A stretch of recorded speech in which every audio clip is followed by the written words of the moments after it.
sampai nomor 6, betul ya? Ya, berarti sekarang kita lanjut ke nomor 7. Teman-teman sudah siap? Boleh direspon dulu. Yang sudah dibuka prediksi 3-nya nomor 7.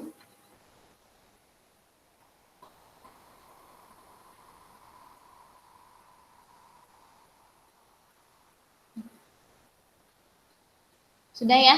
Kakak bisa mulai ya? Kita mulai yang nomor 7-nya.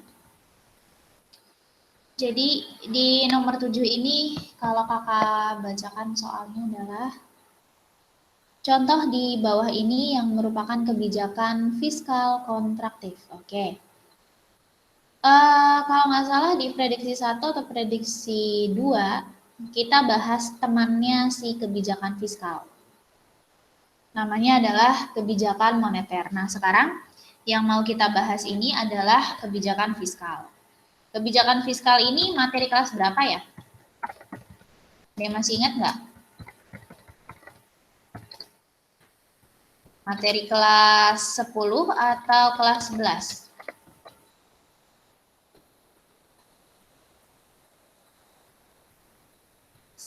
Oke, good Desti, thank you. Kelas 11. Karena ini materinya adalah materi mikro ya. Jadi kalau materi-materi yang mikro itu kamu ngubek-ngubeknya atau kamu nyarinya tuh di materi kelas 11 gitu. Jangan di kelas 10. Oke, kita masuk ke kebijakan fiskal. Berarti yang mau kakak tanya dulu pertama adalah kebijakan fiskal itu kata kuncinya apa? Kalau kemarin kan kebijakan moneter kata kuncinya adalah dari kata money kan. Artinya anggaran. Oke, good, Vanisha. Kalau moneter itu money berarti dari kata uang. Berarti kebijakan itu akan mengatur tentang jumlah uang beredar. Tapi kalau sekarang kata kuncinya adalah anggaran. Nah, fiskal, keywordnya adalah anggaran. Di mana anggaran itu berarti kan kalau kita bagi dua, ada sisi penerimaan dan ada sisi pengeluaran ya. Di mana nanti penerimaan itu yang dibahas adalah penerimaan dari sisi pajak, kemudian ada lagi pengeluaran dari sisi subsidi. Gitu. Nah, makanya di sini kalau teman-teman lihat di pilihannya dari A sampai E itu semua membahas tentang anggaran karena memang fiskal itu bahasannya adalah tentang anggaran. Di mana anggaran itu nantinya akan langsung diatur sama pemerintah. Gitu. Ini turun-turun mulu ya. Jadi nanti. Oke. Jadi ini diatur sama pemerintah. Gitu. Nah, ini yang perlu diperhatikan dulu teman-teman. Jadi kata kuncinya berbeda dengan si moneter gitu. Nah, berarti kan kalau kita bahas lagi di sini tentang fiskal, kita akan bahas yang pertama dari sisi penerimaan, di mana penerimaan di sini yang diatur adalah tentang pajak. Berarti kan pajak itu bisa dinaikkan atau bisa diturunkan, gitu ya. Nah, berarti kan pajak bisa naik atau satu sisi pajak bisa turun. Kita bahas dari sisi pajak naik dulu.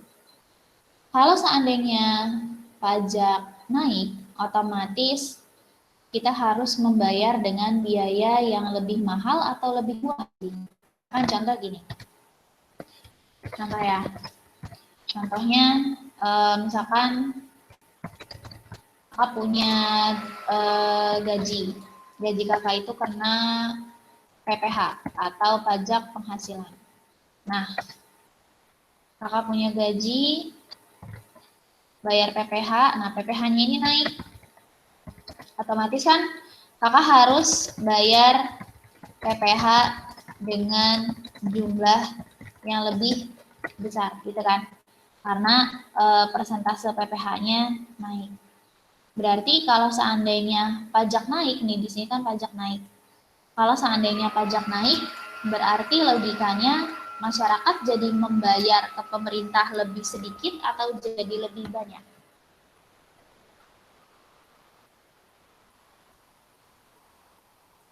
Lebih sedikit atau lebih banyak? Masyarakat bayar ke pemerintah lebih banyak atau lebih sedikit kalau pajaknya naik? Lebih banyak. Buat Adel. Masyarakat bayar ke pemerintah lebih banyak. Artinya, kalau kita hubungkan dengan jumlah uang beredar, berarti kan uang yang ada di masyarakat jadinya lebih banyak masuk ke pemerintah gitu kan. Berarti jumlah uang beredarnya jadi semakin banyak atau jadi semakin sedikit yang ada di masyarakat? Sedikit, betul. Berarti kan pengaruhnya ke jumlah uang beredar jadi semakin sedikit gitu ya. Nah, sekarang kita sambungkan lagi ke harga. Berarti kalau jumlah uang beredarnya lebih sedikit, maka daya beli masyarakatnya jadi semakin tinggi atau jadi semakin rendah. Jumlah uang beredar sedikit, berarti kita pegang uangnya lebih sedikit juga. Kalau kita pegang uang lebih sedikit, berarti daya beli kita semakin tinggi apa semakin rendah? Oke, good Fatia. Good Desti. Daya belinya jadi semakin rendah. Berarti kalau daya belinya semakin rendah, kita akan minta barang lebih banyak atau lebih sedikit? Permintaan barang atau jasa menjadi lebih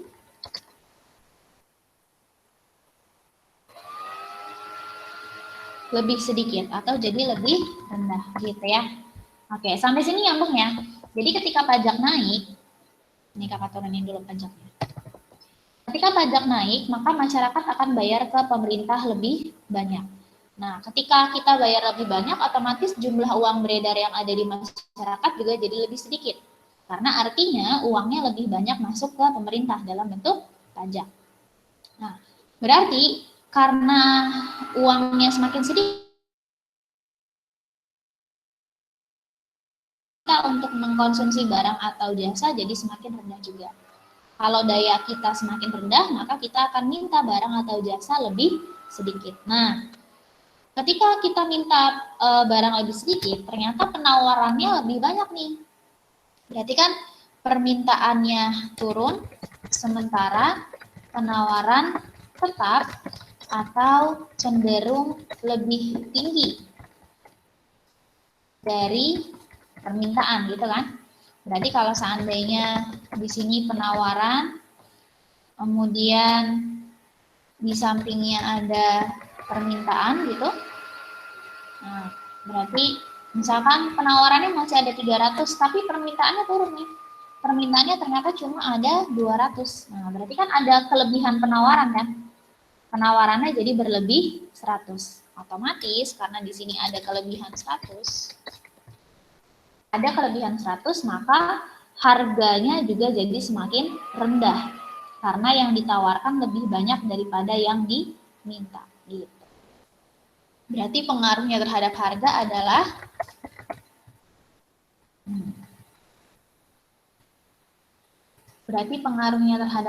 adalah harga menjadi semakin rendah. Gitu. Karena adanya kelebihan penawaran. Gitu ya, gambarannya kayak gini. Ini contohnya di sini aja. Oke, gitu. Berarti ketika pajak naik ini akan digunakan untuk mengatasi inflasi atau bukan? Inflasi kan kondisi ketika jumlah uang beredar terlalu banyak dan harganya terlalu tinggi. Berarti kita harus mengurangi jumlah uang beredar dan harus menurunkan harga. Tadi ketika pajak naik, hubungannya ke jumlah uang beredar akan menyebabkan jumlah uang beredar semakin sedikit, kemudian pada akhirnya harga akan menjadi semakin rendah karena adanya kelebihan penawaran. Berarti pajak naik ini digunakan untuk mengatasi inflasi atau bukan?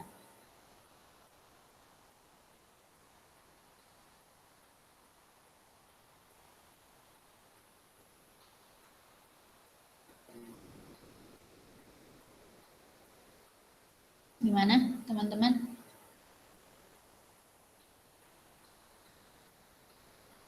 Iya, betul. Ini untuk mengatasi, iya betul. Ini untuk mengatasi inflasi ya, teman-teman. Karena kan kalau kakak ulang lagi, inflasi itu adalah ini note aja ya. Kakak bikinin note di sini.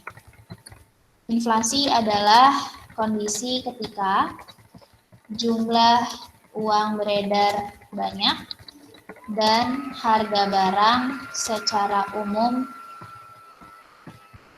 naik gitu kan. Nah, berarti kalau di sini pajak naik menghasilkan jumlah uang beredar sedikit dan harganya juga jadi turun, maka itu untuk mengatasi inflasi gitu. Ini notesnya. Notesnya berarti kebijakan ini digunakan untuk mengatasi inflasi. Ini kalau pajak naik. Nah, sekarang kita ke pajak turun dulu. Kalau pajak turun, nah berarti kan ini lawannya nih. Ya, kalau tadi kan ini pajak naik berarti akan menyebabkan penerimaan pemerintah jadi semakin besar kan? Karena uang yang masuk ke pemerintah jadi lebih banyak nih. Pemerintah, masyarakat bayar ke pemerintah lebih banyak. Berarti uang yang masuk ke pemerintah juga lebih banyak. Berarti kebijakan ini digunakan untuk mengatasi inflasi, itu yang pertama. Yang kedua adalah karena pajak naik, maka penerimaan pemerintah semakin besar. Nah, sehingga penerimaan lebih besar daripada pengeluaran pemerintah. Maka anggarannya, nah kalau kayak begini bentuknya, penerimaannya jadi lebih besar daripada pengeluaran pemerintah. Berarti anggarannya defisit atau surplus?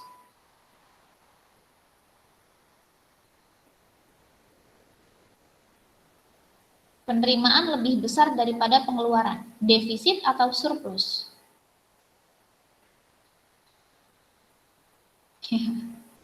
Iya, betul, Regina.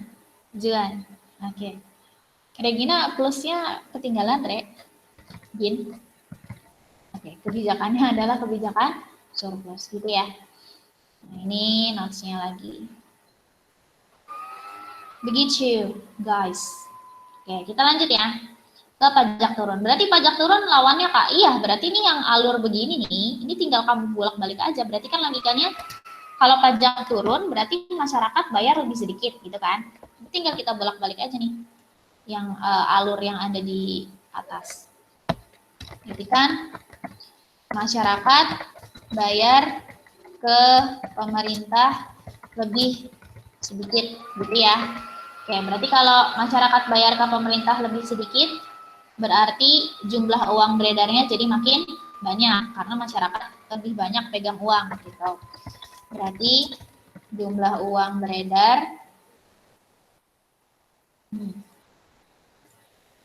jadi semakin banyak. Berarti kalau masyarakat pegang uang makin banyak, maka daya belinya jadi semakin tinggi. Berarti daya beli masyarakat semakin tinggi gitu ya. Oke, kalau permintaannya daya belinya makin tinggi, berarti permintaannya juga akan jadi semakin tinggi. Berarti permintaan barang atau jasa menjadi lebih banyak gitu ya. Berarti kalau permintaannya lebih banyak, sementara penawarannya cenderung tetap. Nah, berarti kan sementara penawaran cenderung tetap.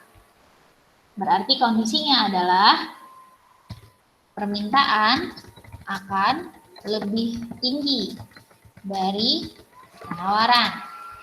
Berarti kalau kita bikin versi kayak gininya lagi nih, berarti kan di sini kita bikin di sini ada penawaran, di sini ada permintaan gitu ya. Penawarannya tadi berapa di sini? 300. Oke, kita samain aja angkanya. 300, cenderung tetap. Sementara permintaan ini melonjak naik nih permintaannya. Karena ada daya beli yang lebih tinggi, karena masyarakat pegang uang lebih banyak gitu. Berarti permintaannya sekarang ternyata 400. Oh, berarti masyarakat maunya 400, tapi ternyata pasar cuma bisa menyediakan sampai 300. Berarti ada minus kan? Berarti di sini minus 100. Nah, minus 100 inilah yang menyebabkan berarti barang itu langka. Kenapa barang itu langka? Karena didorong oleh permintaan yang semakin tinggi, sementara pasar tidak bisa nggak bisa memenuhi permintaan yang terlampau tinggi tadi. Gitu. Sehingga ciri utama dari barang yang semakin langka adalah harganya jadi semakin tinggi. Berarti permintaan akan lebih tinggi dari penawaran sehingga menyebabkan harga barang atau jasa semakin tinggi. Berarti menyebabkan inflasi, Kak? Iya, ini akan menaikkan nilai inflasinya. Gitu. Berarti maksudnya di sini adalah kebijakan ini akan menyebabkan nilai inflasi naik. Gitu. Ini notes lagi warna merah. Berarti kalau di sini pajak turun, penerimaan pemerintahnya jadi lebih sedikit kan? Karena pajak yang diterima lebih sedikit. Karena pajak turun, maka penerimaan pemerintah semakin sedikit. Sehingga penerimaannya lebih kecil daripada pengeluaran. Nah, pemerintah. Maka, kalau begini berarti anggarannya surplus apa defisit nih? Penerimaan lebih kecil daripada pengeluaran pemerintah, defisit atau surplus? Defisit. Oke, thank you Regina. Thank you Juan. Anggarannya defisit. Gitu, teman. Itu untuk pajak naik dan pajak turun. Ada pertanyaan kah sampai sini? Ini kakak buletin dulu ya. Halo. Oke, ada pertanyaan dulu untuk pajak?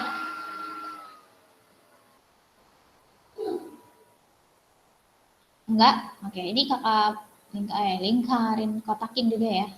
Sebentar. Oke, kalau gitu dari sisi penerimaan udah, berarti sekarang kita ke sisi pengeluaran nih, kan ada pengeluaran.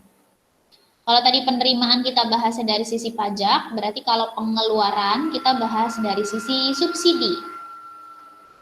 Ini aja ya.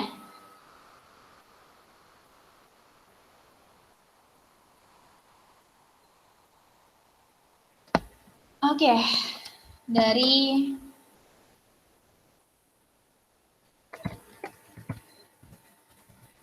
pengeluaran berarti dari sisi subsidi. Nah, subsidi ini peruntukannya sebenarnya banyak.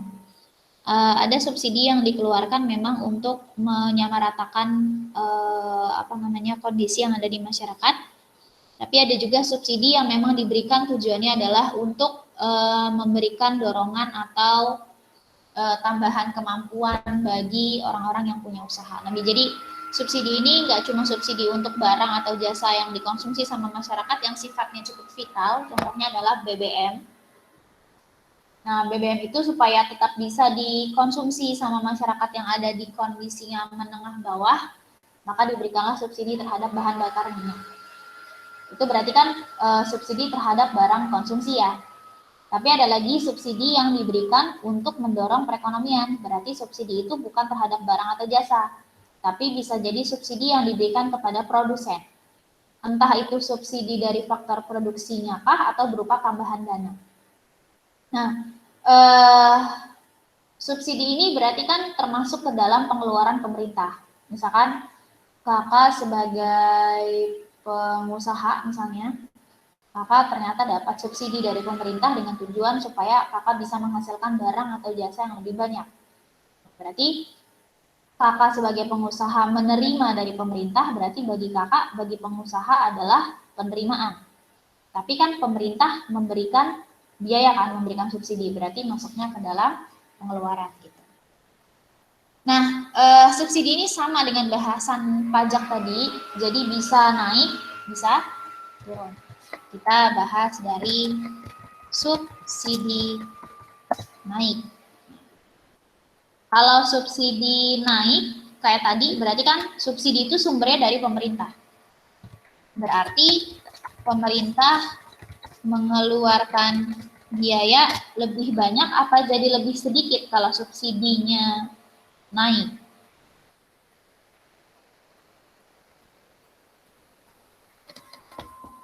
Subsidi naik, pemerintah mengeluarkan biaya lebih banyak. Oke, good, lebih banyak.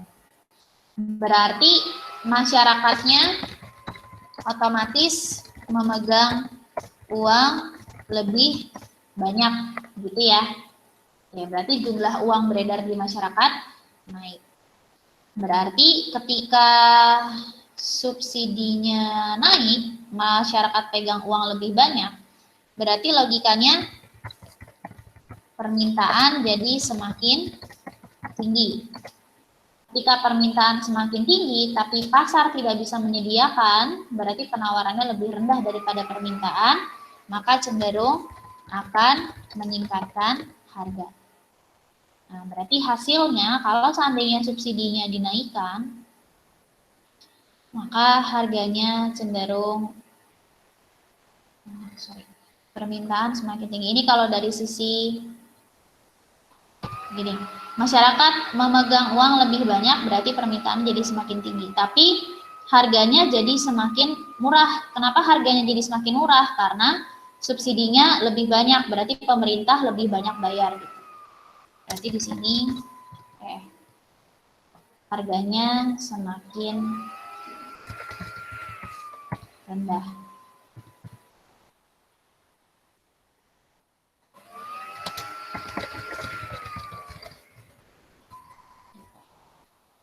Nah, beda dengan kalau subsidi turun. Kalau subsidinya turun, otomatis pemerintah mengeluarkan biaya lebih sedikit. Nah, contohnya kayak BBM tadi. Misalkan BBM-nya subsidinya diturun nih, otomatis kita jadi bayar lebih banyak kan. Misalkan harganya 10.000. Misalkan di sini harganya 10.000 harusnya. Tapi 8.500 itu pemerintah yang bayar. 1.500 maaf. 1.500 pemerintah yang bayar. Berarti kan kita tinggal bayar 8.500. Ini adalah yang dibayar sama masyarakat. Nah, sekarang 1.500 yang dibayar sama pemerintah nih ya. Ini sekarang berkurang nih. Pemerintah ngurangin gopek. Nah, berarti ini nggak jadi 1.500 lagi, tapi jadi cuma 1.000 yang dibayar sama pemerintah. Berarti kan masyarakat jadi bayar lebih mahal kan? 9.000 dibayar sama masyarakat. Sehingga ketika subsidi turun, pemerintah mengeluarkan biaya lebih sedikit, berarti kalau dihubungkan dengan harga, maka harganya akan semakin tinggi. Gitu. Kalau tadi kan di pajak, ketika pajak naik, maka harganya jadi semakin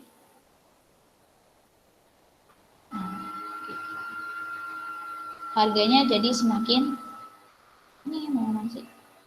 Pajak naik.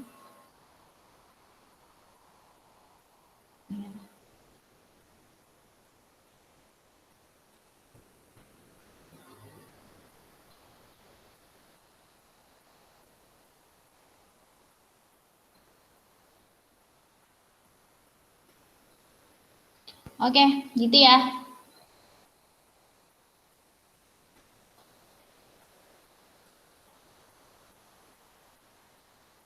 Oke, nah yang ditanya sama soal ini adalah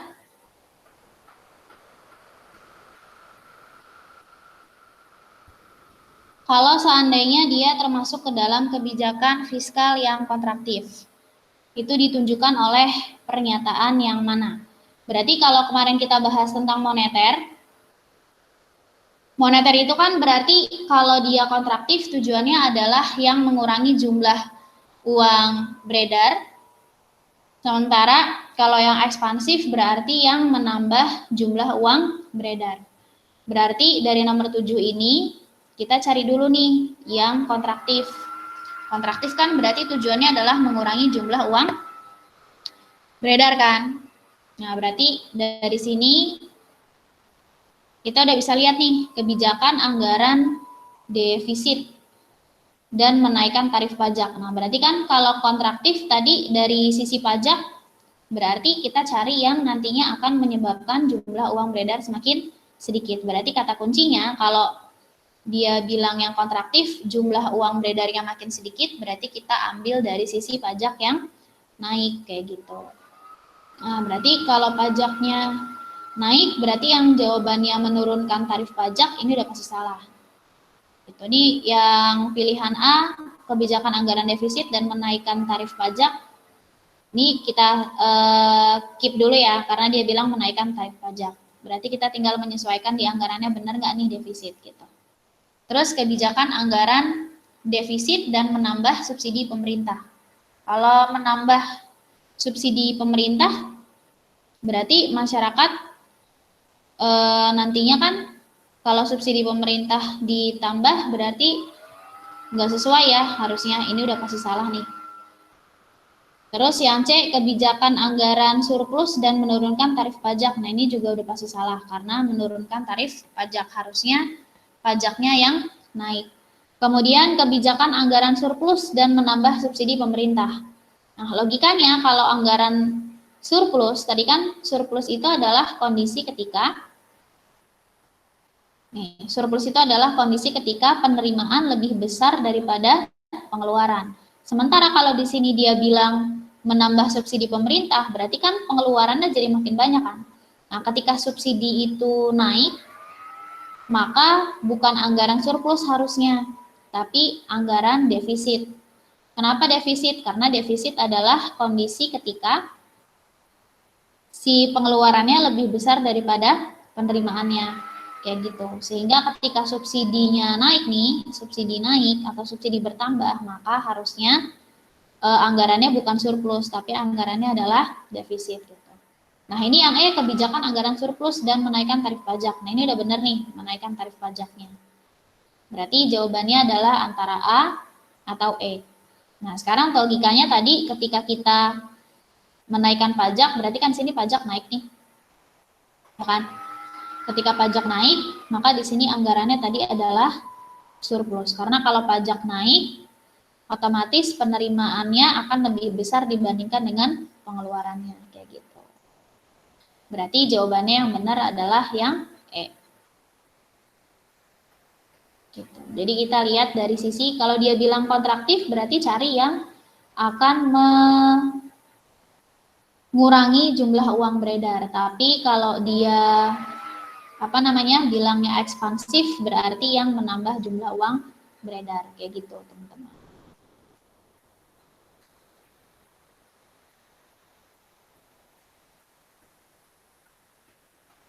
Gitu ya. Ada pertanyaan sampai sini?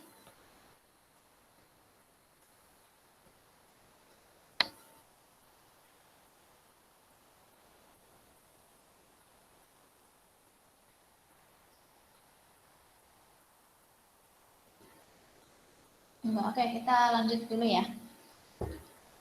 Ke nomor 8.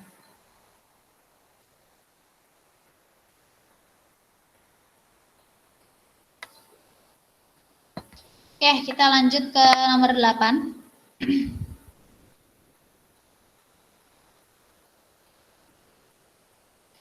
Di nomor 8 itu dia membahas tentang apabila kurva average revenue berhimpitan dengan kurva marginal cost pada pasar persaingan sempurna dalam jangka panjang, maka berarti yang dibahas di nomor 8 ini adalah tentang pasar persaingan sempurna dalam jangka panjang. Berarti kita bahas si pasar persaingan sempurnanya dulu. Ini kita hapus saja.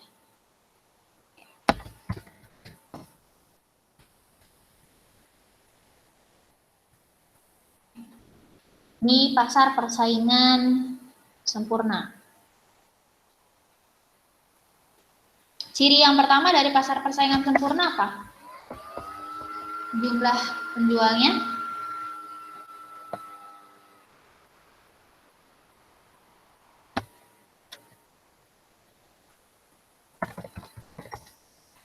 Jumlah penjual di pasar persaingan sempurna banyak, sedikit, atau ada beberapa, atau cuma satu, atau cuma dua?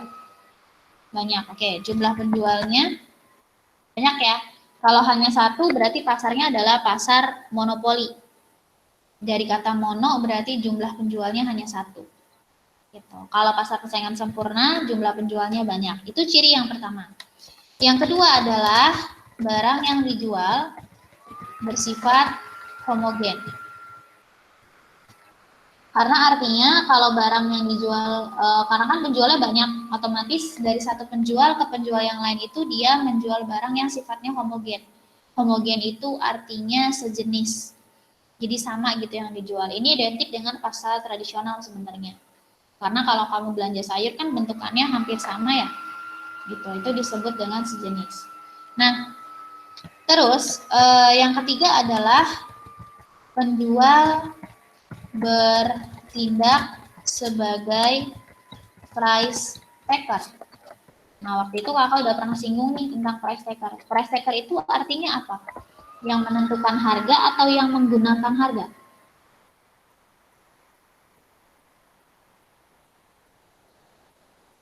Pengguna. Oke, price taker berarti yang menggunakan harga.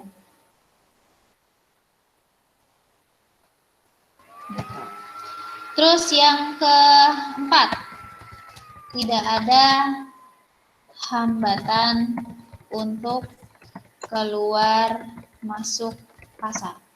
Jadi mau keluar masuk kapanpun nggak ada masalah, nggak ada hambatan khusus ketika mau masuk ke dalam pasar persaingan sempurna dan tidak ada hambatan khusus untuk keluar dari pasar persaingan sempurna.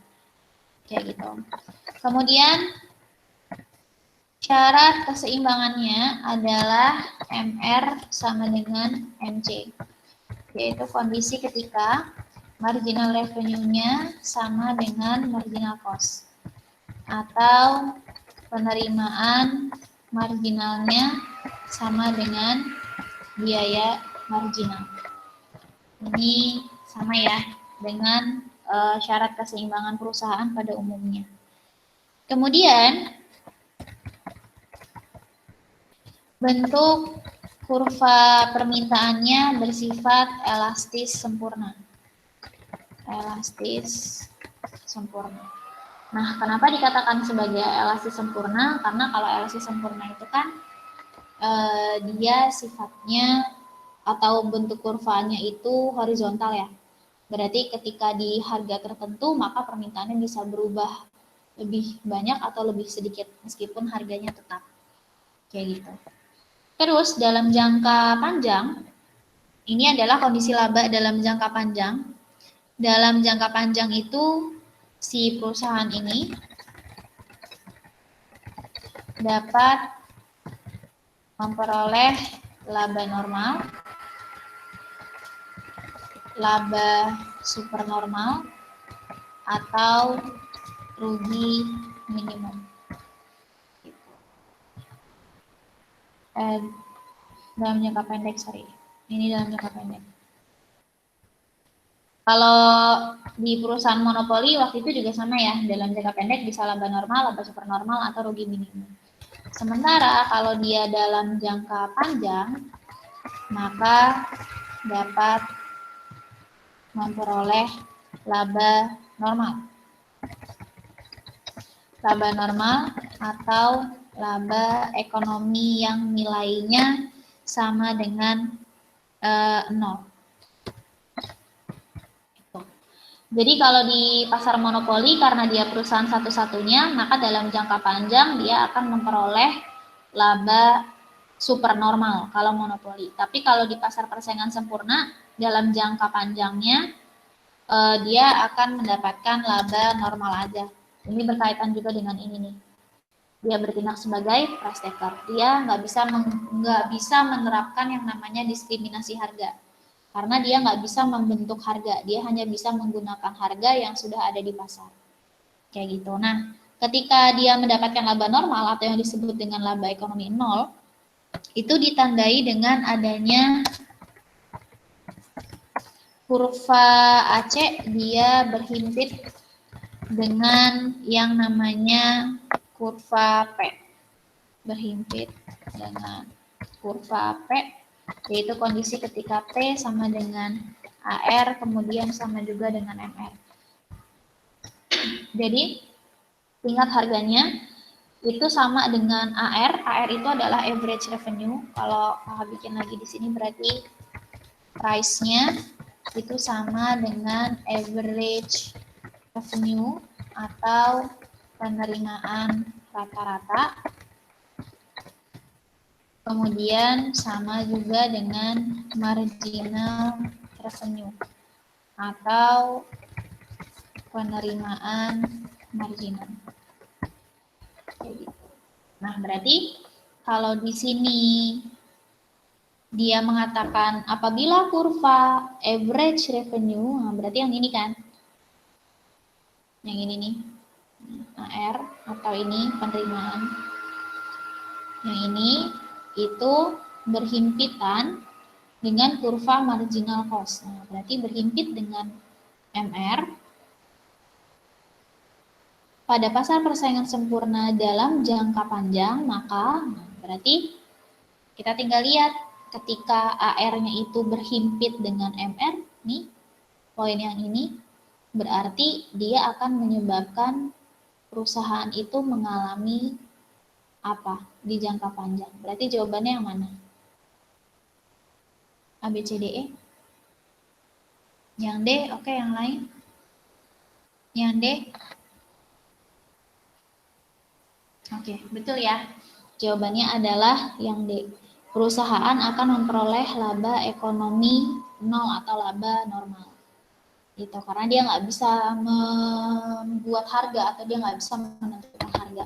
Beda dengan yang di pasar monopoli. Kalau pasar monopoli dia bisa menentukan harga, bahkan bisa melakukan diskriminasi harga. Diskriminasi harga itu adalah penerapan harga yang berbeda-beda. Gitu. Sehingga nanti ada kelas-kelas tertentu yang jadi fokus si monopoli. Beda dengan ini, kalau ini berarti pasar persaingan sempurna. Kayak gitu, teman-teman.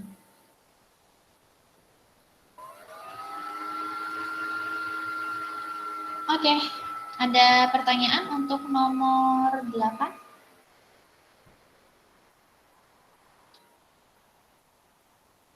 Belum?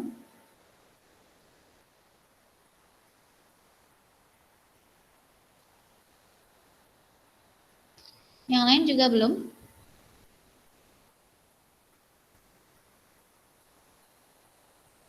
Enggak? Oke. Kita lanjut ke nomor 9 ya. Nah, nomor 9. Indikator pembangunan ekonomi dapat dilihat dari sudut. Oke, berarti materinya adalah tentang pertumbuhan dan pembangunan ekonomi. Teman-teman boleh sambil dibuka lagi catatannya. Ini sudah pernah dibahas di prediksi 1 atau prediksi 2, kakak juga lupa. Tentang pertumbuhan dan pembangunan ekonomi.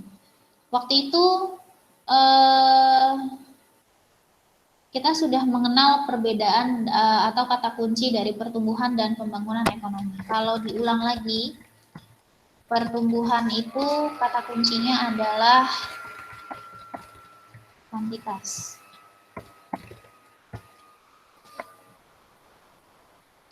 Artinya pertumbuhan itu hanya memperhatikan ketika pendapatan nasional naik, pendapatan per kapita naik, tanpa mempertimbangkan pendapatan itu rata nggak ke masyarakat. Atau kenaikan angka itu sudah membawa dampak yang baik atau belum untuk kehidupan masyarakatnya, itu tidak dibahas dalam pertumbuhan ekonomi.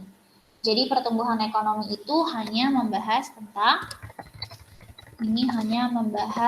dari sisi kenaikan atau penurunan angka pendapatan nasional atau pendapatan kapita atau produksi tanpa melihat perubahan kualitas kehidupan masyarakat. Gitu. Jadi ya udah cuma fokus ke angkanya aja, masyarakatnya itu punya kehidupan yang lebih baik atau tidak, itu tidak dibahas di dalam pertumbuhan ekonomi. Gitu. Nah, sementara kalau dia pembangunan, itu kata kuncinya adalah kualitas. Artinya selain dia memperhatikan kenaikan pendapatan nasional, pendapatan per kapita atau produksinya dalam suatu negara, dia juga mempertimbangkan nih pendapatan itu rata nggak ke masyarakat gitu. Kalau ternyata pendapatan nasionalnya itu naik tapi nggak rata, berarti kualitasnya juga belum semakin baik kan. Yang pada intinya sebenarnya pembangunan ini kenapa kata kuncinya adalah kualitas, karena akan berhubungan dengan bidang-bidang lain. Di mana peningkatan kondisi suatu negara nantinya akan berdampak pada kehidupan masyarakatnya. Pendidikannya jadi semakin baik, kesehatannya juga jadi semakin baik, jadi punya kehidupan yang lebih baik. Atau yang kita sebut dengan adanya pembangunan manusia. Ada indeks IPM, indeks pembangunan manusia. IPM atau jadi indeks itu yang mengukur seberapa berkualitasnya kehidupan masyarakat di suatu negara. Gitu. Jadi kalau pembangunan itu dia membahas sampai kualitas kehidupan masyarakatnya. Ini bisa diambil dari beberapa bidang lain. Contohnya adalah dari fasilitas pendidikan, kemudian fasilitas kesehatan, sampai ada yang namanya angka harapan hidup. Nah, angka harapan hidup ini adalah angka yang menunjukkan seberapa lama sih orang-orang itu bisa hidup di negara itu. Ini sebenarnya sudah pernah disinggung dari kamu kelas 9 waktu SMP, itu ada bahasan tentang angka harapan hidup di IPS terpadu. Jadi misalkan contohnya di Asia Tenggara ya, kalau di Asia Tenggara itu misalkan Indonesia nih. Indonesia itu angka harapan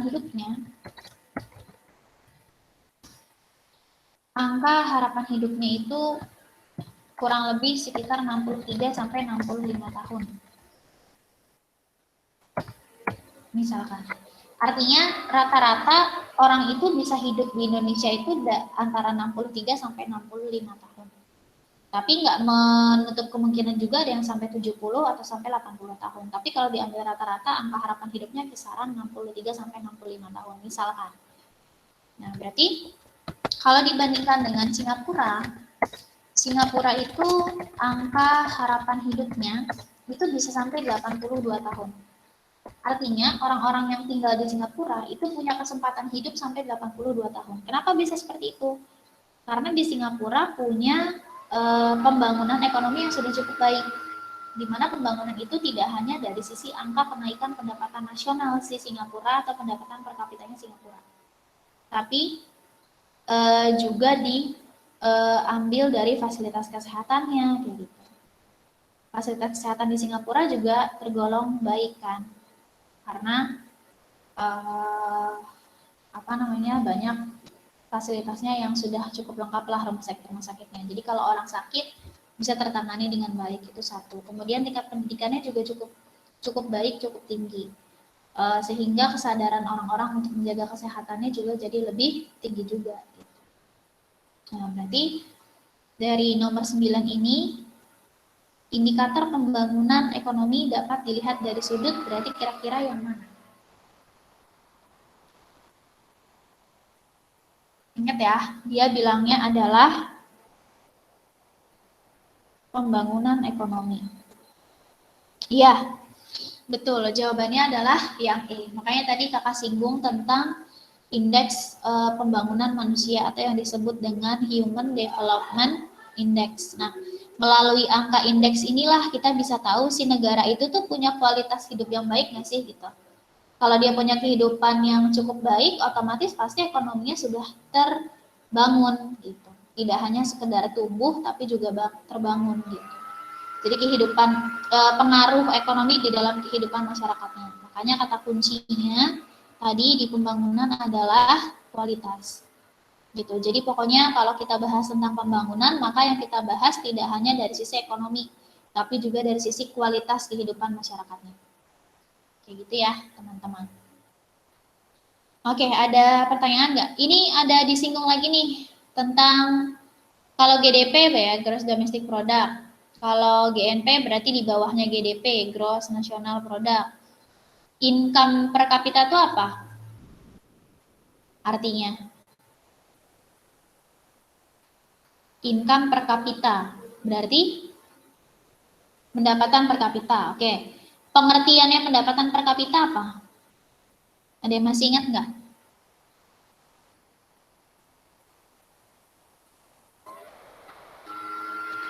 Pendapatan per kapita. Kalau pendapatan nasional kan berarti pendapatan suatu negara dalam periode tertentu. Oke, good, Juan. Pendapatan rata-rata per tahun. Pendapatan rata-rata per tahun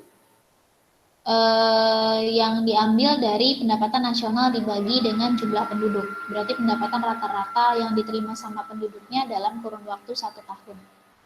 Gitu. Kalau Gini rasio Gini atau yang kita kenal dengan indeks Gini. Indeks Gini itu digunakan untuk menghitung apa? Indeks Gini.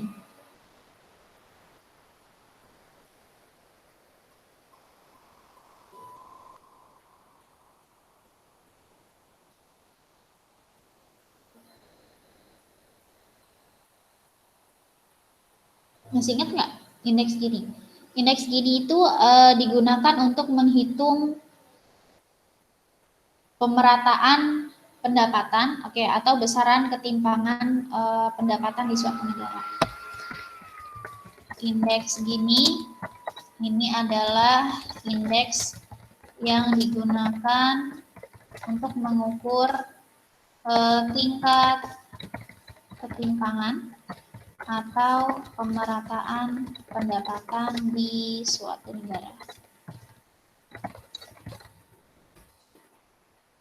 Nilainya berkisar antara 0 sampai 1 ya. Kalau semakin mendekati 0 berarti semakin rata, kalau semakin mendekati 1 berarti semakin timpang. Gitu, teman-teman. Ada pertanyaan? Enggak ya?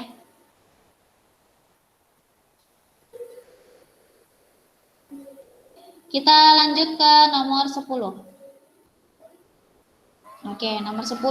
Kurva permintaan barang yang bersifat elastis sempurna adalah horizontal.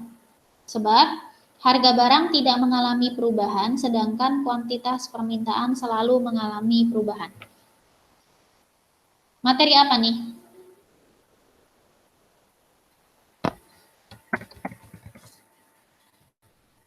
Dian. Materi elastisitasnya elastisitas apa? Elastisitas silang, oke, elastisitas harga, good. Elastisitas harga. Kurva permintaan barang yang bersifat elastis sempurna adalah horizontal. Berarti kalau kakak gambarkan,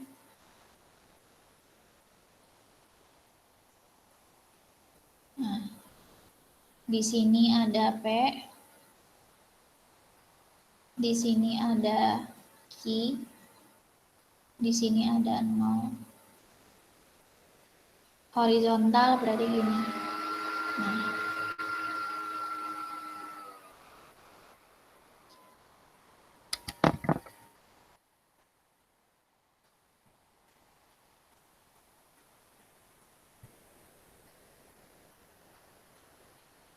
Susah lurus ya. Kayak ini aja lah. Anggaplah lurus ya. Gini. Nah. Berarti P-nya ada di tingkat ini. Taruhlah di sini P bintang. Berarti Q-nya bisa di sini, bisa di sini, bisa di sini, bisa di sini, kayak gitu. Q-nya terus-terusan berubah, tapi P-nya hanya ada di P bintang doang. Gitu. Kurva permintaan barang yang bersifat elastis sempurna adalah horizontal. Betul salah? Sampai dibuka lagi nih, ya. Nisha betul, Fatia betul, ya. Betul ya? Kurva permintaan barang yang bersifat elastis sempurna adalah horizontal. Kalau inelastis sempurna bentuknya apa? Inelastis sempurna. Vertikal, oke. Kalau dia inelastis sempurna berarti bentuknya gini. Itu udah ada ya di gambar yang pembahasan sebelumnya. Kayak gini lah. Ini berarti Q-nya yang Q bintang. Kalau dia inelastis sempurna. Tegak. Iya, ya, betul. Kalau ini tegak, kalau ini tidur ya. Ya, gampangnya gitulah. Bahasanya berarti ada yang vertikal, ada yang horizontal. Gitu. Berarti yang atas betul ya. Sebab harga barang tidak mengalami perubahan, sedangkan kuantitas permintaan selalu mengalami perubahan. Harga barang berarti P-nya tetap, sementara kuantitas permintaannya selalu mengalami perubahan. Betul? Indonesia betul, yang lain ada yang mau menyatakan salah?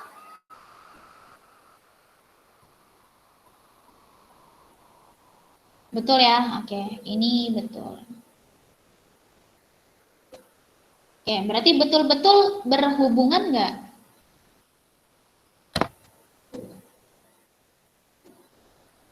Berhubungan, berarti jawabannya adalah yang A ya. Oke, karena dia berhubungan. Artinya ini yang bawah itu menjelaskan kalimat yang atasnya. Materialitas harga ini dihapus saja lah. Itu ini nggak ada masalah ya materialitas harga ya. Di nomor 1 prediksi 3 kemarin kita sudah belajar menghitung untuk elastisitas harga. Sementara yang nomor 10 keluar lagi tapi dalam bentuk teorinya. Gitu. Perlu diulang lagi kah? Elastisitas harga ada masalah nggak? Atau masih ada pertanyaan nggak yang berhubungan dengan elastisitas harga? Boleh? Yang mau nanya silahkan.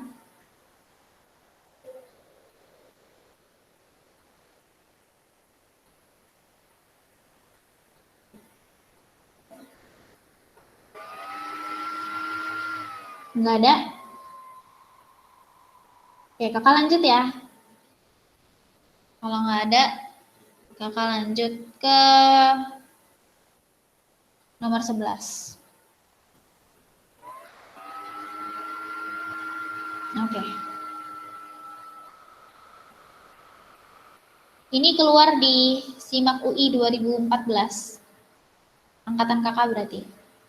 Kebijakan pemerintah untuk menetapkan harga tertinggi atau selling price terhadap beberapa barang kebutuhan pokok dinilai efisien dan penting untuk menjamin ketersediaan barang-barang tersebut. Sebab barang kebutuhan pokok memiliki kurva permintaan yang inelastis. Oke, ini belum pernah dibahas ya, tentang harga tertinggi atau yang disebut dengan selling price. Jadi, kayak yang kita tahu kalau pemerintah itu bisa melakukan intervensi atau dalam rangka mengatur kondisi pasar atau keseimbangan pasar. Nah, cara yang dilakukan sama pemerintah di dalam mengatur tentang keseimbangan pasar itu adalah dengan melalui penetapan harga tertinggi dan harga terendah. Gitu. Nah, harga tertingginya itu adalah kebijakan yang ditetapkan sama pemerintah, itu adalah kondisi di bawah harga pasar. Jadi dilakukan untuk melindungi konsumen, di mana dampak dari harga eceran tertinggi adalah adanya kelebihan permintaan dan adanya kekurangan penawaran. Jadi kalau diperjelas lagi di sini, ada yang namanya harga eceran tertinggi, kemudian ada lagi harga eceran rendah. Harga eceran tertinggi itu adalah harga yang ditetapkan pemerintah di bawah harga pasar. Ini di bawah harga pasar. Ini tujuannya adalah untuk menyelamatkan atau melindungi konsumen supaya harganya itu tidak terlalu jauh dari harga keseimbangan pasar. Jadi konsumen juga tidak beli dalam harga yang terlalu tinggi. Sementara kalau harga eceran terendah ini berada di atas harga pasar, berarti ini tujuannya adalah untuk melindungi produsen. Gitu. Sehingga kalau harga eceran tertinggi nantinya akan menyebabkan yang namanya excess demand atau kelebihan permintaan, berarti permintaannya lebih tinggi dibandingkan dengan penawaran, atau selain excess demand ada lagi shortage supply. Shortage supply atau kekurangan penawaran. Gitu. Sementara kalau harga eceran terendah, dia berarti lawannya nih, bukan excess demand, tapi shortage demand. Atau yang kita sebut dengan ini menyebabkan shortage demand atau yang kita sebut dengan kekurangan permintaan gitu, atau excess supply, yaitu adalah kelebihan penawaran. Jadi teman-teman, ini bahasan baru ya. Ada juga yang namanya excess demand, ada excess, ada shortage. Kalau excess itu artinya adalah kelebihan, kalau shortage itu artinya adalah kekurangan. Kalau seandainya dia bilang excess demand, demand itu kan adalah permintaan ya. Berarti yang kelebihan adalah permintaannya, atau permintaannya lebih banyak daripada penawaran. Atau disebut juga dengan shortage supply. Shortage adalah kekurangan dan supply adalah penawaran. Sehingga di sini diartikan bahwa penawarannya lebih sedikit dibandingkan dengan permintaan. Nah, demand selain bisa kelebihan, bisa juga kekurangan. Berarti kalau dia kekurangan namanya bukan excess demand, tapi shortage demand. Gitu. Nanti supply begitu dia kelebihan berarti namanya excess supply. Nah, ini ada di sini. Ada shortage demand, ada excess demand, ada shortage supply, ada excess supply. Gitu.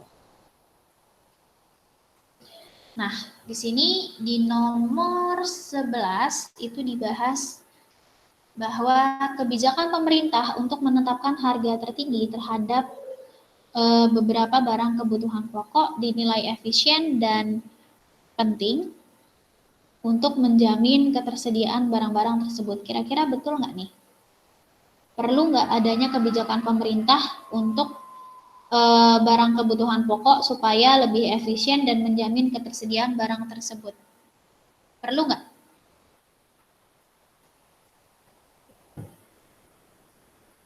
Kenapa? Kenapa nggak perlu, Juan? Nggak perlu atau kenapa salah? Ini salah ya?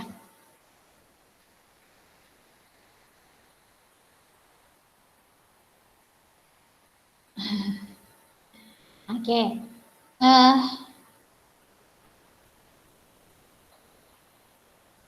Oke. Sebenarnya tadi udah benar, jawabannya itu adalah salah. Jadi maksudnya adalah ketersediaan barang itu adalah pasokan barang yang ada di pasar. Artinya ada proses penawaran yang terjadi sehingga pernyataannya salah. Harusnya kebijakan harga eceran terendah. Jadi kan di sini dia bilang terhadap beberapa barang kebutuhan pokok dinilai efisien dan penting untuk menjamin ketersediaan barang-barang tersebut. Kalau dia bilang ketersediaan barang-barang tersebut, artinya kan yang seharusnya dilindungi itu adalah produsen. Karena produsen yang nantinya akan menawarkan barang atau jasa gitu kan, yang menghasilkan barang atau jasa. Artinya seberapa banyak atau seberapa besar barang yang tersedia di pasar itu tergantung dari si produsen. Berarti Yang harus dilindungi dalam kasus ini bukan konsumennya, tapi yang harus dilindungi adalah produsennya. Gitu. Sehingga harusnya yang diberlakukan atau yang diatur adalah harga eceran terendah, bukan harga eceran tertinggi. Gitu. Berarti yang ini yang atas adalah salah. Ini salah nih, udah benar tadi. Jadi, kenapa seperti itu? Karena ketersediaan barang itu apa ya, bisa dilihat dari produsen. Sehingga dalam hal ini yang harus dilindungi adalah produsen. Maka perlu diterapkan atau diatur yang namanya harga eceran terendah. Sebentar. Di soal tulisannya harga tertinggi doang, berarti harga eceran terendah. Iya, jadi maksudnya kan di sini pemerintah tuh menetapkan harga tertinggi doang.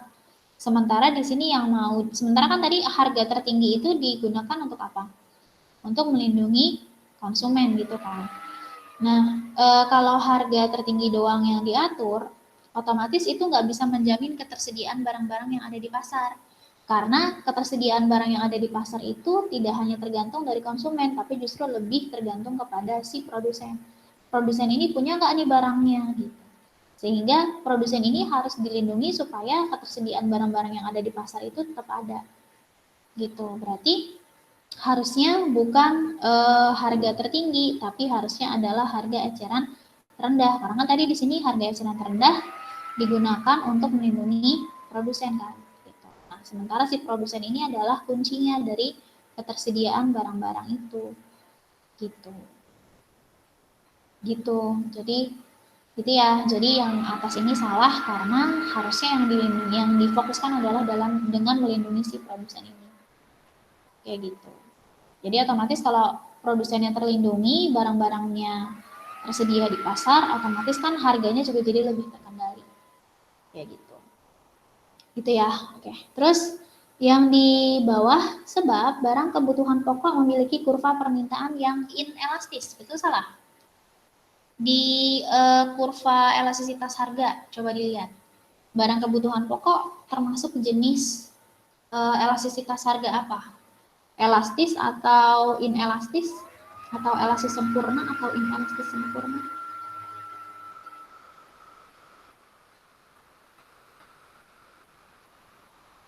Betul, salah nih yang bawah.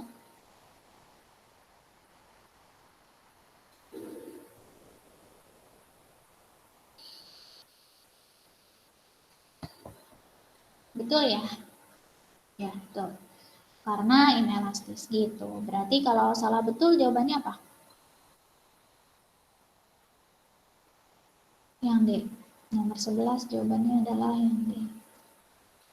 Gitu teman-teman. Nah kalau yang elastis, contoh barangnya apa? Elastis. Kalau inelastis kan barang kebutuhan pokok. Barang lux, oke. Barang lux atau barang mewah ya. Barang lux atau barang mewah. Nah inelastis ini nilai koefisiennya berapa?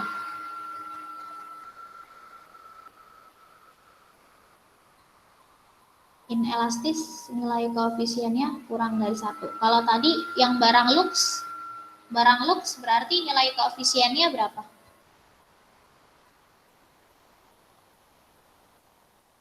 Lebih dari 1 karena tergolong elastis. Oke, ada pertanyaan sampai sini? Untuk nomor 11. Nah, contoh melindungi konsumen tuh kayak gimana Kak? Jadi gini, kita kalau sebagai konsumen kan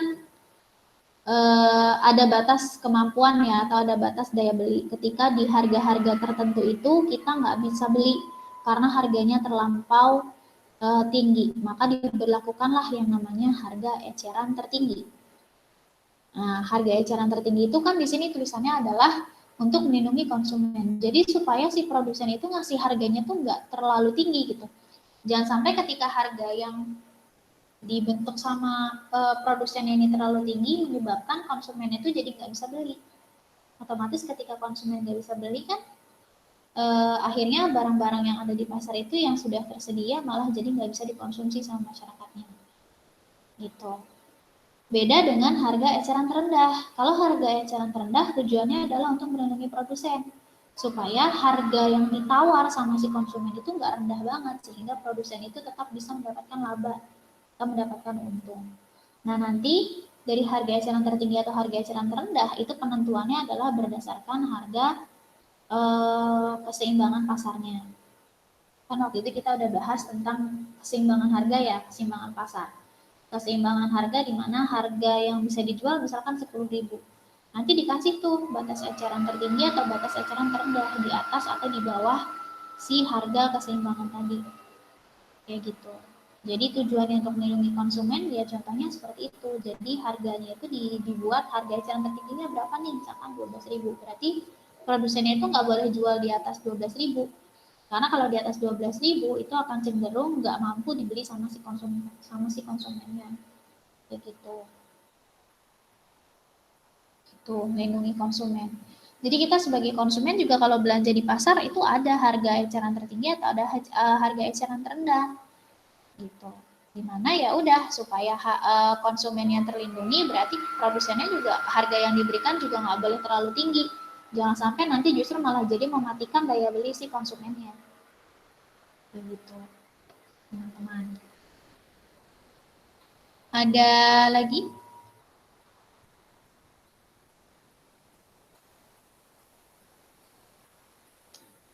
Ada lagi nggak? Nggak ada? Kalau nggak ada, kita lanjut. Kita lanjut ya ke nomor 12. Ini udah nomor 11. Oke. Kita lanjutkan nomor 12. Kan kalau materinya udah masuk, jadi lebih enak gitu.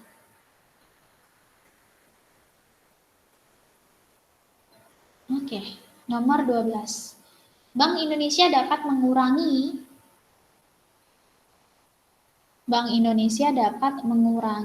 jumlah uang beredar di masyarakat dengan cara membeli SBI. Sebab operasi pasar terbuka digunakan bank umum untuk mengendalikan jumlah uang beredar di masyarakat. Ini materi apa? Materinya dulu. Materinya tentang apa? Nomor 12. Kebijakan moneter. Oke. Karena di sini ada kata kunci dari jumlah uang beredar. Nah, artinya betul nih Syah, materi yang akan kita bahas di nomor 12 keluar lagi nih. Kebijakan moneter. Kalau tadi kan kebijakan fiskal ya. Ini sekarang kebijakan moneter. Kata kuncinya adalah jumlah uang beredar. Berarti yang mengatur jumlah uang beredar. Nah, di sini yang pernyataan pertama, Bank Indonesia dapat mengurangi jumlah uang beredar di masyarakat dengan cara membeli SBI. Berarti Bank Indonesia membeli. BI membeli surat berharga. Berarti logikanya kalau bank membeli SBI, maka BI memberikan uang kepada masyarakat. Berarti masyarakat yang sebelumnya memegang surat jadi memegang uang. Ini dulu nih. Nah, BI beli, berarti BI dalam kondisi yang punya uang, gitu kan?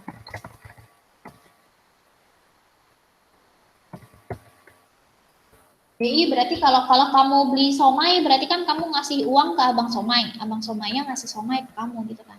Ini juga sama.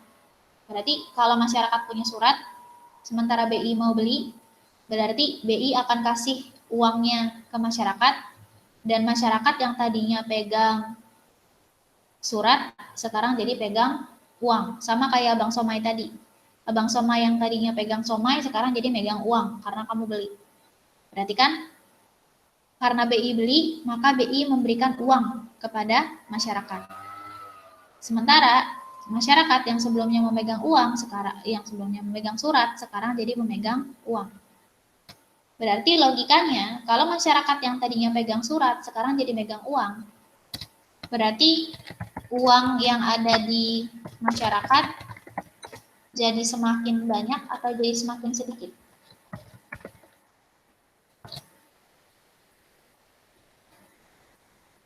JUB naik. Oke, yang lain punya pendapat lain? Kata kuncinya ada di situ. Masyarakat yang sebelumnya memegang surat jadi memegang uang. Berarti uang yang ada di masyarakat jadi semakin banyak. Kalau uang di masyarakat jadi semakin banyak, betul yang tadi dibilang sama Nisha bahwa jumlah uang beredarnya akan naik. Berarti pernyataan yang atas salah atau betul?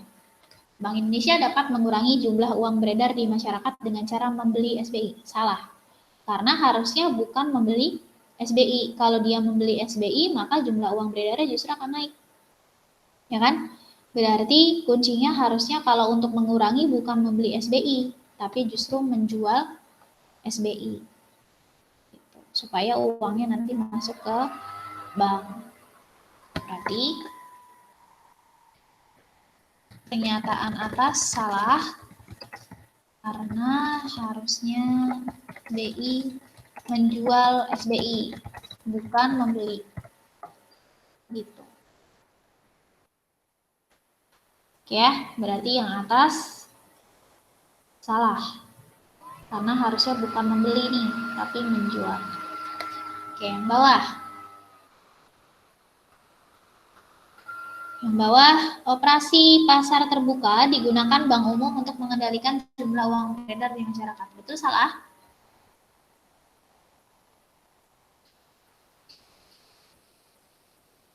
Betul atau salah?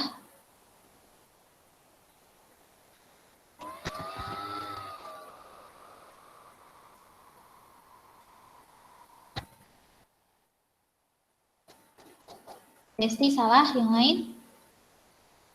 Kenapa salah?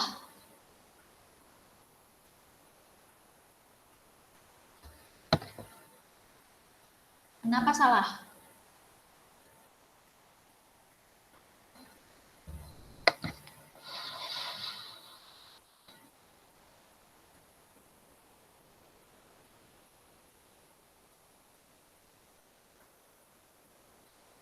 Oke. Di dalam pernyataan yang bawah ini, dia hanya menyebutkan operasi pasar terbuka. Artinya, kita nggak melihat dari sisi dia menjual atau dia membeli surat berharga, enggak. Intinya adalah operasi pasar terbuka itu digunakan sama bank umum untuk mengendalikan jumlah uang beredar di masyarakat. Betul atau salah? Salah kan tadi jawabannya. Nah, itu udah benar jawabannya salah. Tapi salahnya itu bukan dari dia menjual atau membeli. Salahnya tuh ada di sini nih. Warna hijau nih kalau kasih.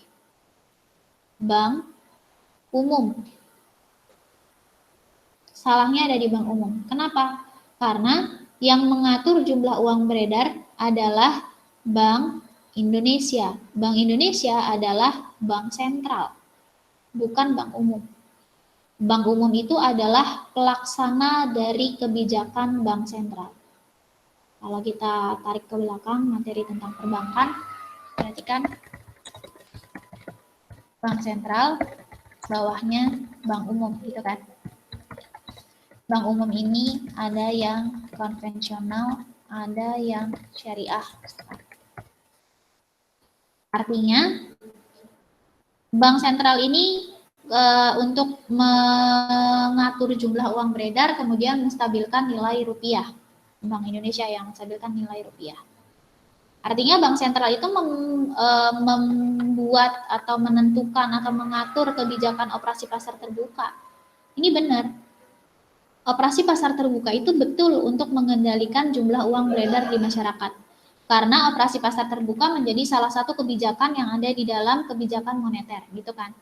Tapi salahnya adalah yang bikin atau yang ngatur operasi pasar terbuka itu bukan bank umum, harusnya adalah bank sentral. Di mana dalam hal ini di Indonesia berarti Bank Indonesia. Sementara nanti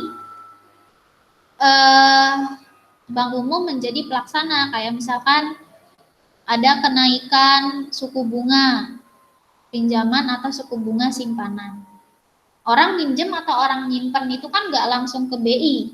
Orang nyimpen atau orang minjem itu adalah ke bank umum.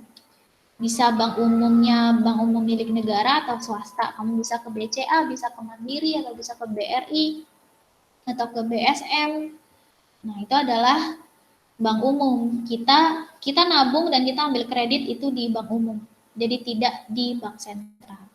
Nah, nanti Bank Mandiri atau Bank BCA tadi itu kalau mau minjem uang baru ke Bank Indonesia atau ke Bank Sentral. Jadi operasi pasar terbuka itu salahnya yang bawah adalah karena di sini tertulis bank umum, salah. Karena yang mengatur operasi pasar terbuka itu bukan bank umum, tapi bank sentral gitu. Gitu, berarti yang bawah juga salah. Salahnya adalah yang tadi, harusnya bank sentral, bukan bank umum. Berarti kalau salah-salah jawabannya apa?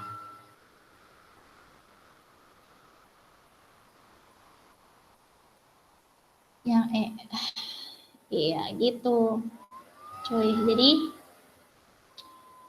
jelek amat nya. Ini aja deh. Nah, gitu. Jadi gitu ya, yang bawah salah karena bank umum, harusnya bank sentral. Gitu teman-teman. Ada pertanyaan dulu? Sampai sini? Belum ya? Oke, kita lanjut ke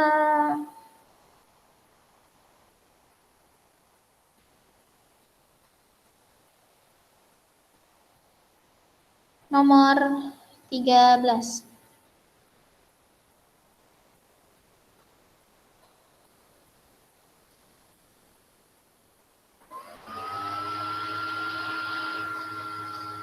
Oke, nomor 13, jika negara menetapkan kebijakan kurs tetap. Ini kelas 11. Kalau nggak salah babnya itu adalah tentang perdagangan internasional. Nah, itu ada hitung-hitungan kurs di situ. Jadi ini bahasannya adalah tentang kebijakan kurs. Nah, bedanya kurs dengan mata uang adalah kalau mata uang contohnya adalah rupiah, dolar, baht Thailand, itu mata uang. Tapi kalau kurs itu adalah nilai tukarnya. Nilai tukar antara satu mata uang dengan mata uang yang lain. Gitu. Berarti kalau di sini kan cuma misalkan ditulis $1, $2, $3. Tapi kalau di sini udah dibilang $1 sama dengan 15.000 rupiah. Nah, kalau bentuknya udah begini, ini bukan mata uang, tapi kurs.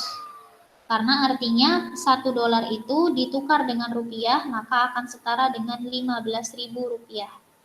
Gitu. Jadi mata uang itu cuma satuannya doang, tapi kalau kurs kata kuncinya adalah nilai tukar. Gitu. Nah, kurs itu kalau kita bicara tentang penetapan sistem kurs itu ada 3. Yang pertama itu adalah kurs tetap, di mana kurs tetap itu artinya adalah nilainya tetap terhadap mata uang asing atau terhadap valuta asing. Misalkan $1 nilainya 10.000. Nah, itu nanti pemerintah sebagai otoritasnya akan menggunakan cadangan devisa untuk menstabilkan nilai tukar tadi. kalau seandainya nilai mata uang negeri terdepresiasi, maka pemerintah akan menjual devisa. Tapi kalau seandainya mata uang dalam negeri terapresiasi, maka pemerintah akan membeli devisa. Gitu. Jadi ini ada hubungannya dengan, ini intinya adalah nilainya tetap. Nilai rupiah terhadap mata uang asing akan tetap. Nah, cara menstabilkannya adalah dengan menjual atau membeli devisa. Ini dilakukan oleh pemerintah. Kalau seandainya nilai kursnya terdepresiasi, berarti turun ya. Kursnya terdepresiasi, maka nanti yang akan dilakukan sama pemerintah adalah menjual. Ini menjual devisa. Sementara kalau seandainya kursnya terapresiasi, maka akan membeli devisa. Gitu. Jadi cara menstabilkannya adalah dengan jual beli devisa. Itu dilakukan sama pemerintah. Kalau seandainya kursnya adalah kurs tetap. Tapi ada juga sistem kurs mengambang terkendali. Maksud dari sistem kurs mengambang terkendali adalah ada limit sebagai ambang batasnya. Misalkan $1 sama dengan 10.000.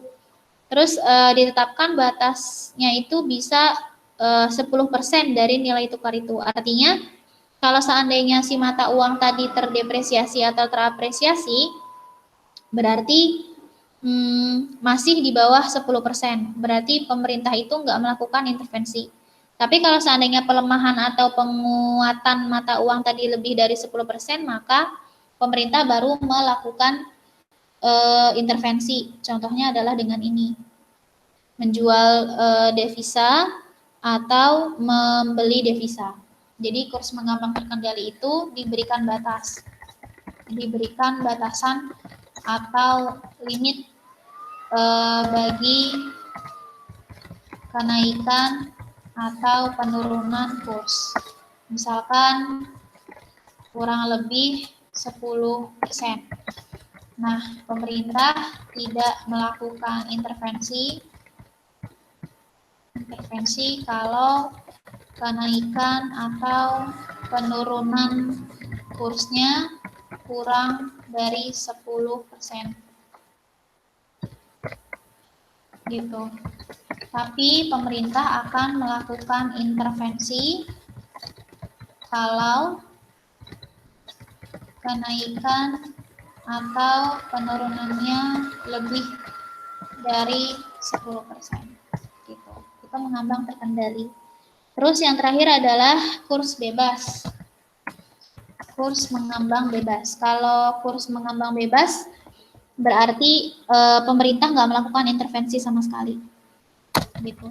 Jadi pemerintah tidak melakukan intervensi.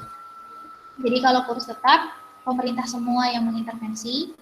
Kalau kurs mengambang terkendali, pemerintah hanya mengintervensi kalau seandainya perubahannya si kurs itu lebih dari limit, lebih dari batasnya. Tapi kalau kurs bebas berarti pemerintah nggak melakukan intervensi sama sekali. Gitu. Berarti jika negara menetapkan kebijakan kurs tetap, berarti jawabannya yang mana? Kurs tetap berarti yang ini. Nah, dilihat, berarti jawabannya yang mana?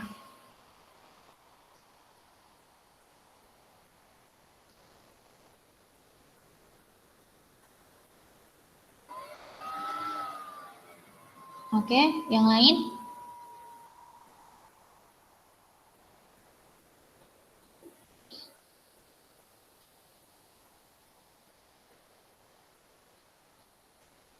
Dia bilang menetapkan kebijakan kurs tetap, berarti pemerintah benar-benar mengintervensi atau kenaikan atau kekurangan penurunan tadi itu diintervensi sama pemerintah. Oke. 4 doang, Juan, Adel juga. Oke. Kita lihat ya. Sistem kurs ditetapkan oleh mekanisme pasar, berarti itu bukan kurs tetap, tapi kurs bebas. Yang ini. Karena pemerintah tidak melakukan intervensi, berarti pemerintah menyerahkan kepada mekanisme pasar. Berarti yang satu salah. Nomor 2, pemerintah berusaha kestabilan kurs dengan limit tertentu. Nah, kalau limit tadi berarti bukan kurs tetap, tapi kurs mengambang terkendali. Di sini ada batasan atau limit. Nah, berarti yang nomor 2 salah juga ya. Ini harusnya adalah mengambang terkendali. Ini sambil nanti dicoret-coret di buku kamu ya.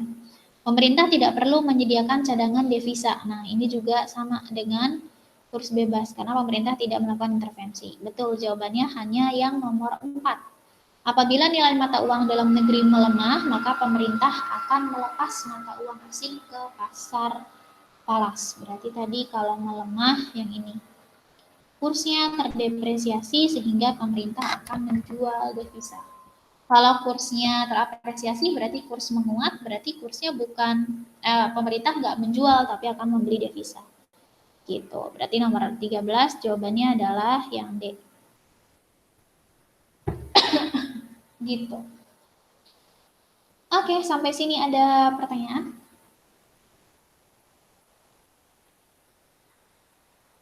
Enggak? Oke. Karena pas juga waktunya sudah habis, nanti teman-teman diganti sama pelajaran yang lain lagi selanjutnya, ini sampai jam 2 ya. Oke. Oke, teman-teman bahasannya sampai sini dulu sebelum ditutup. Maka kita pimpin doa dulu ya, kita berdoa dulu ya. Berarti dari nomor 7 sampai nomor 13 ya. Oke. Sebelum kita bubar, kita berdoa dulu menurut agama dan kepercayaan masing-masing. Berdoa dimulai.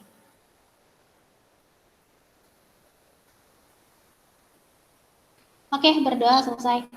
Terima kasih ya buat teman-teman semua. Terima kasih Kak Sabrina. Ya, sama-sama Kak Ina. Thank you. Assalamualaikum. Waalaikumsalam.